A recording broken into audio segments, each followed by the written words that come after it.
Welcome into the Film Buffa podcast via Buffa's Buffet on Substack. I'm Dan Buffa. I am your host. There's nobody else in this truck that's going to pop out, but there's a small chance there could be a technical difficulty if this phone falls off the mount. So we could have, while I review a movie, we may have an action sequence. But let's cross our fingers and hope everything remains the same. Today I'm going to be reviewing a slightly new, recently released on Apple TV Plus movie called Outcome. And it stars Keanu Reeves, it's got Cameron Diaz, Matt Bomer, Jonah Hill, and Martin Scorsese in an acting role. He's not a producer, he's not a director. The world famous Italian director has a nice little supporting role. So the plot of this movie is Keanu Reeves is playing kind of let's say an alternate universe version of himself, if you would say. His name is Reeves Hawk. He is a very celebrated actor. And I know people will think, well, Keanu Reeves is not really known for his acting. And let me just go ahead and correct you there. Keanu Reeves is a good actor. You don't have to go play sad sacks in Oscar-nominated movies to be considered a good actor. You don't have to be directed by a Martin Scorsese, like an Al Pacino type, to be a good actor. Those guys are greats. They're heavyweights. They're the best. But Keanu Reeves does something that Al Pacino couldn't do in his lifetime. Al Pacino could not do John Wick. Al Pacino cannot do The Matrix. You want to see little bitty 5'5" Al Pacino play Constantine? So you have to think of it that way when we start acting like, oh, he can't act. Like, he can act just fine. Not everybody comes to Hollywood to win a little shiny award that gathers dust on their desk over the next 5 years. Some people do, and I'm sure Mr. Reeves wouldn't be like, whoa, nominated for an Oscar? Whoa. No, he'd be like, that's great. But in this universe, in this particular movie, his Reeves Hawk is a very celebrated, like a Leonardo DiCaprio type actor. And the movie starts out and he is coming back after a big hiatus. We don't really know, well, I guess we do. You find out in the first 10 minutes why he's been away. You find out what he's going to tell the press, and then you find out what he's going to tell his publicist. And in the movie, Cameron Diaz and Matt Bomer are his kind of like his best friends. They know everything that he's done. They're his publicists, his managers, his agent. And so he is coming back into the limelight with a big movie after being out of the limelight, being out of movies for 5 or 6 years. And as he's doing this, a video surfaces. The audience, we don't know what's on the video. He thinks it has something to do with his drug-riddled past, but you just don't know. You don't know if it's just a video with him and a fan, a video of him doing drugs. And so that casts a big shadow over his comeback. And the movie, which clocks in at a very brisk, the brevity with this one, 83 minutes. And I don't think it really had to be any more. I think if they would have done that, they would have had to add a few more characters and subplots. Martin Scorsese plays his oldest manager, who is now managing a bowling alley. And to see Scorsese, one of the best directors of all time, wearing a bowling alley shirt and complaining to Keanu Reeves as Reeves Hawk that, you did this and you did that. Because part of the movie is about him making amends. Because obviously he did something wrong. He didn't treat people the best. One of the funniest scenes is where his young manager tells him, he goes, who hates me? And she goes, well, your old manager, your current manager, your directors, your old... And she just keeps going, and he has no idea that he has had this kind of effect on people. And so half the movie is him just going around trying to say sorry. And as he gets ready for this big movie and to come back into the, the Hollywood frontier, so to speak, with this video kind of parading around. Jonah Hill is, again, one of his...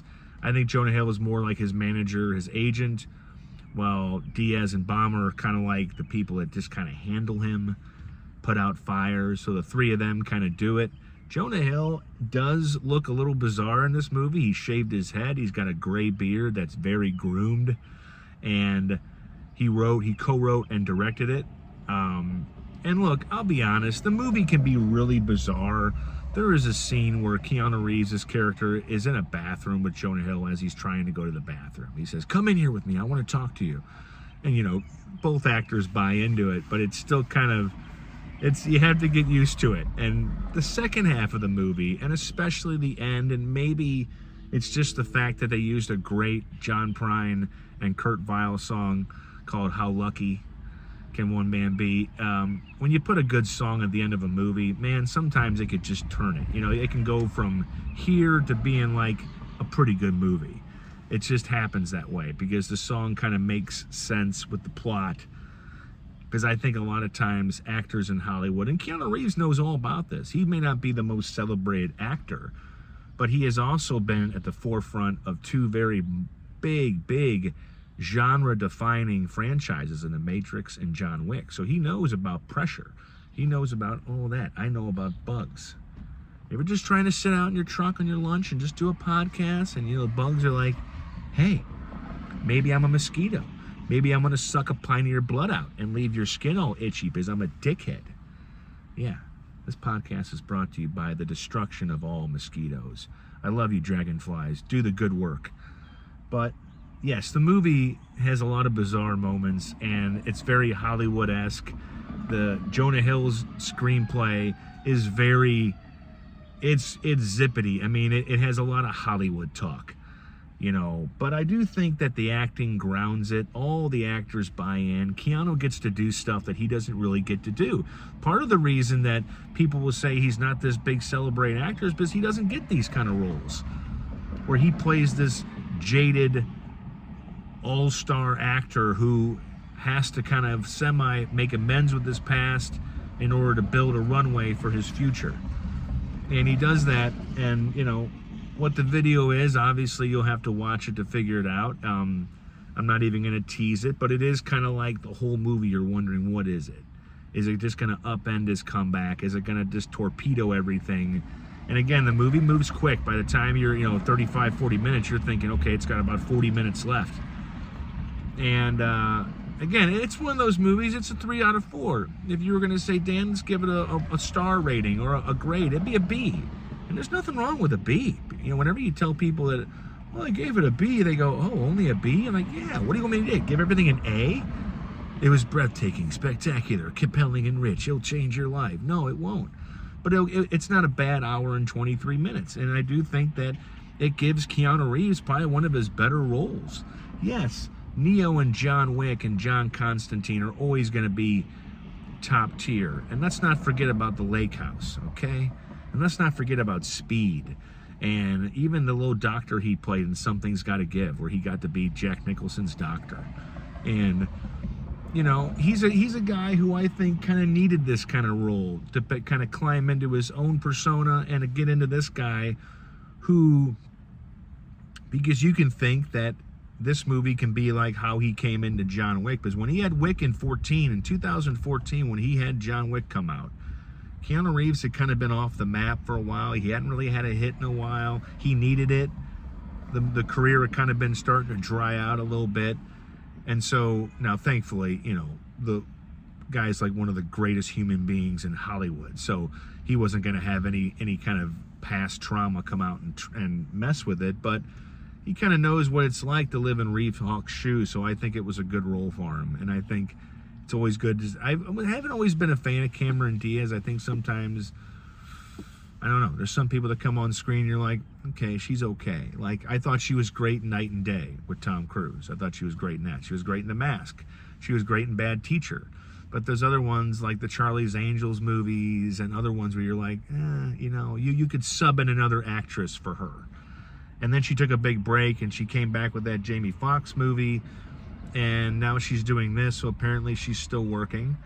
Matt Bomer is always kind of funny. I still love when he played a hitman in Nice Guys, a very non-Matt Bomer type role.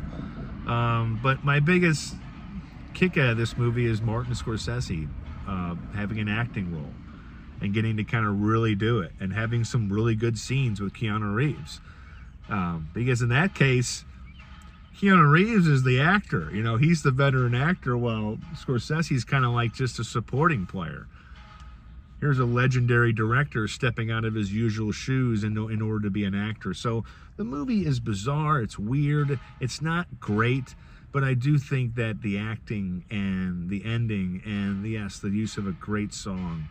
I love that song. I listened to it like 5 times after the movie ended. You know, where it's John Prine and Kurt Weill, a couple guys with voices that sounds like they lived 1,000 lives. How lucky can one man be? It's just a really good song, and it kind of personifies some of the themes of the movie. So if you like the cast and you want to get something different, I think Apple TV Plus is putting out a lot of good content on the TV and the movie side, and some of their stuff is underrated. You know, people just they might just overlook it. And but no, I do think I liked it, because there was a part in the movie where, and I can compare this to my review of Crime 101 earlier this year, where, you know, at a certain point in the movie, I thought this movie needs something. It needs to start turning towards a conclusion. You know, sometimes movies are like race cars on a track. You know, they're just going left, and as long as they don't, you know, make a right and smash into a wall, they're good. But then sometimes they need to kind of speed up and get around some cars and maybe kind of make a move.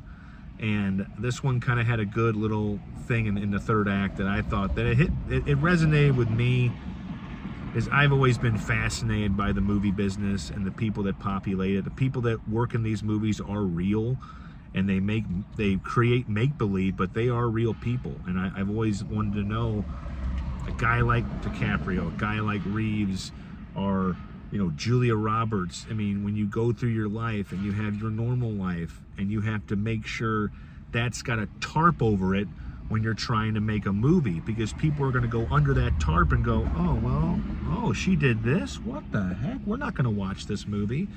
So they have to guard everything. Like, I can go to work, I can put out a tweet or a post that says, you know, dogs suck, and still go to work the next day. If they did that, they might never work again.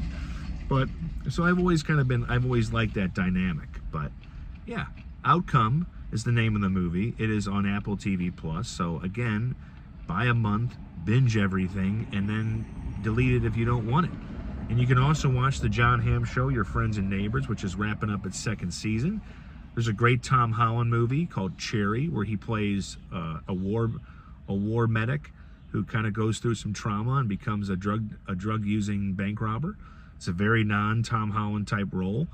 So when you're getting ready to see Spider-Man Brand New Day and you want to go, man, is he going to do anything else? Watch Cherry and you'll see what else he's going to do. He's very good in that movie. And it's directed by the Avengers-making Russo brothers. So, and there's a lot of stuff on there. I mean, there's a Vince Vaughn show called Bad Monkey. There's a Idris Elba show called Hijack. It's Apple TV Plus is doing some good stuff. I'm not saying all their stuff is great, but they put out some good content. And yes, being a Keanu Reeves fan, I like that he was in this role. I like that after seeing him shoot and kick and punch hit other hitmen for 4 movies, it's nice to see him tone it down, dress down a little bit, and play a normal guy, even if it's a variation of himself. So that's it. Yes, The Mandalorian and Grogu comes out tomorrow. It did not get screened for critics, and the simple reason is they don't have to screen it for critics. It's a Star Wars movie. It's going to make $1 bajillion, okay? There's the cute little baby Yoda, and then there's Mandalorian, even if it's not really Pedro Pascal in that suit. Pedro Pascal is recording his lines from a chilled-out recording studio with cucumber water, while the real Mandalorian stunt guy is out there in the desert fighting in a very heavy, hot uniform. So I'm not saying he's never in the uniform, but if you're wondering if he is, he's probably not. But that comes out tomorrow, and again, they didn't really need any kind of introduction. Movies are usually screened because they want to start tilting the word of mouth, they want to start creating it, or they want to make sure, they want to try to control it. And Jon Favreau and Dave Filoni, who have basically shepherded this Disney Plus with The Mandalorian and all the different shows, and they're coming together for this movie, they probably thought, we don't need to screen this, man. People are going to go see it. But what I'm hearing is it's good. It's got a lot of Star Wars, Blade Runner kind of themes in it. And so I'm going to watch it. What else is coming out? This is where I draw a big fat blank because I'm only a part-time film critic. And like I'm reviewing Outcome and it came out like, 3 years ago. No, I'm just kidding. About 3 weeks ago. And so I get to things a little bit late. But I still love movies. I still try to find time for them. The eternal question I get asked is, Dan, baseball or sports or movies? And movies wins every time. Because movies, you never know what you're going to get. Baseball, you might get a surprise. Like last night, the Cardinals walk it off in the 10th, and that's great. But you might get a boring game. And you might get a bad movie, but you might get a really mood-boosting, emotionally lifting experience that can make your day better. And we all need that. So thanks for watching. Thanks for listening. Thanks for tolerating my face for 16 minutes. I'm not saying I'm ugly, but, there's better people than get in front of a camera. But I like doing this, too. Doing this kind of got kicked up and kick-started by doing a pod for somebody else. And so I got the energy to do it now thanks to her, and I keep doing it. So I hope you enjoy it, and I hope you enjoy the other content on Buffa's Buffet, which you can find at dailydoseofbuffa.substack.com, or just go into your Googles and type Buffa's Buffet and then say, run, Googles, run, and then my site will come up. Google my name and you might find a lot of stuff that you don't want to find. No Reef Hawk type drama, but you might just get a lot more than you bargained for. But the blog is my pride and joy. I love doing it. Doing writing and recording pods kind of helps keep a lot of the bullshit at bay.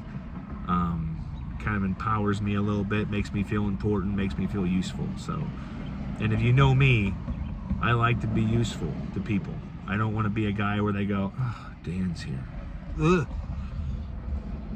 Dan's here with his little movie reviews and his little food comparisons and blah, blah, blah, blah, blah. I want to be somebody that people go, Dan's here. Shit, it's about to get interesting. But thanks for watching. Have a great day. Tonight, my 14-year-old son is graduating from middle school and going into the great beyond. The final-ish frontier if he chooses to go to college. It's a weird day. It's a lot of emotions right now flowing through me, and I don't really get too emotional. I leave that to his mom. I get emotional, but it's more like a, keeping it down before I just start crying and act like a big baby. But it's a great night because when your son graduates and they semi got their shit together, that means you did a good job. Being a parent is the hardest job on the earth. Yes, people who drill for oil and do the worst jobs on the planet to shepherd a kid through this life, especially through this current climate, is hard because there's so many things that can derail both of you. Your focus you can lose your focus and you can forget about stuff, and your kid can kind of become misguided. And so I think, if we could you just hold the line, you're giving them the best possible chance. But that's not easy because you got to take care of yourself and you got to take care of them. And so I know a lot of great parents, one in particular who is probably going to watch this, maybe more, but it's not easy. So give yourself a pat on the shoulder when you're kind of down on yourself. If you're a good parent, you're fucking winning. So that's all I got today. Have a good one, and I will talk to you next time.